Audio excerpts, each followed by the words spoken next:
Hello guys, or if you want to, but if you or whatever, so add a display on, go like that. Yo guys, for this video, definitely make sure you now. You can see if I do add source and then select game capture, add source again, you're going to see that if I tell it to capture a specific window and set it to Counter-Strike, nothing at all shows up. It's just going to continue showing my desktop. This is because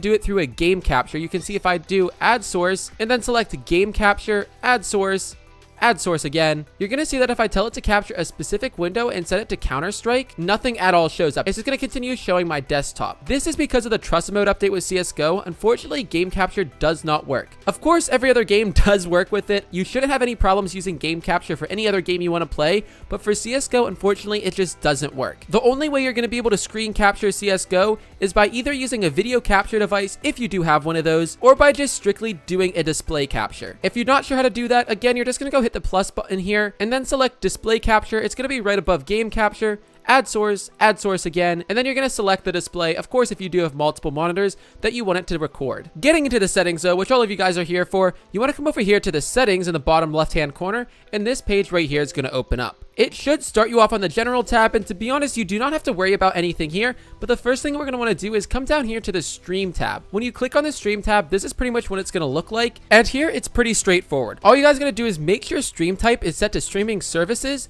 and then select your service. If you're streaming on YouTube, of course, you're going to select YouTube/YouTube Gaming, streaming service.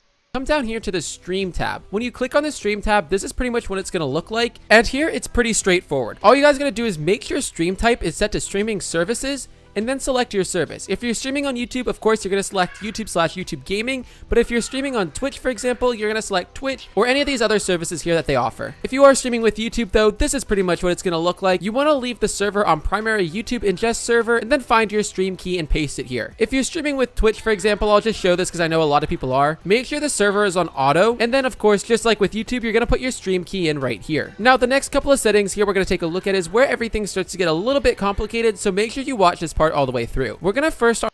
You're just going to go ahead and select 1920 by 1080. For output scaled resolution, this is pretty much what your stream is going to export as. If you're watching your stream, this is going to be the max resolution you can get. Right now, I have mine in 1080p, but if you're on a more budget computer, definitely make sure you put this down to 720p right here. Of course, 1080p is always going to be recommended, but again, if you do have a more budget PC or you're just not sure that your computer is going to be able to run a full 1080p stream, definitely try running it in 720p first. For the downscale filter here, I recommend actually putting this on bicubic, sharpen scaling 16 samples. This is a great option here for pretty much any PC, but if you are noticing your stream isn't running as smoothly, definitely drop it down to bilinear. Right now, I'm personally running Lance Cause just because I've tested it out on my computer and it does work with it without sacrificing anything else. So that's personally what I'm using, but I would recommend starting off with the 16 samples. For FPS type, make sure this is set to common, and for FPS value, set this down to 30. After you do all this, we're going to go ahead and move on to the output tab. Make sure the output tab is in the advanced setting,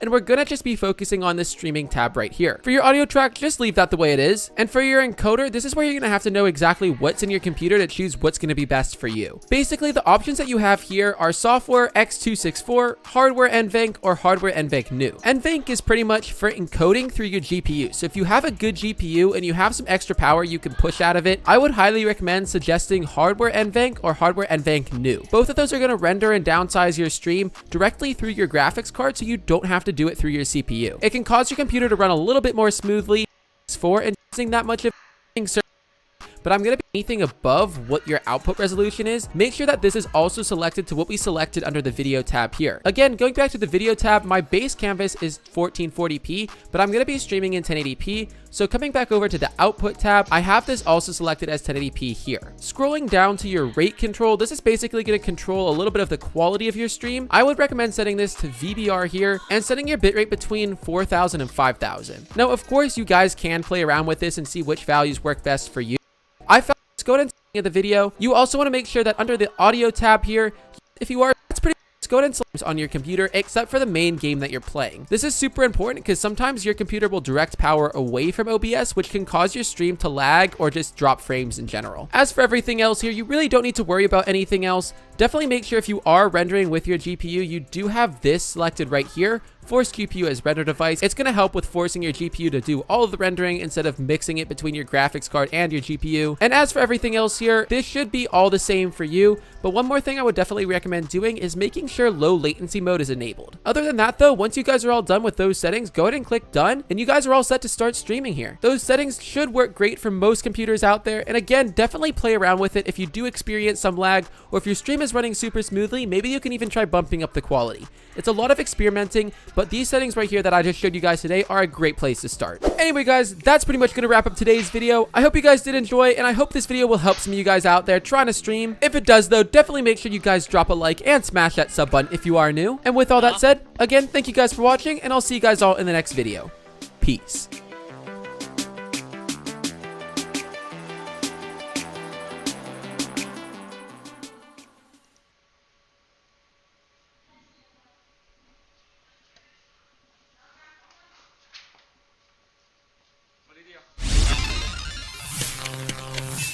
It took Simple a while to find himself. Sometimes I'm writing shit fast with my bad English and people don't understand this, so I just want a fucking peace in the fucking world. That's all I want. That's all I want. But after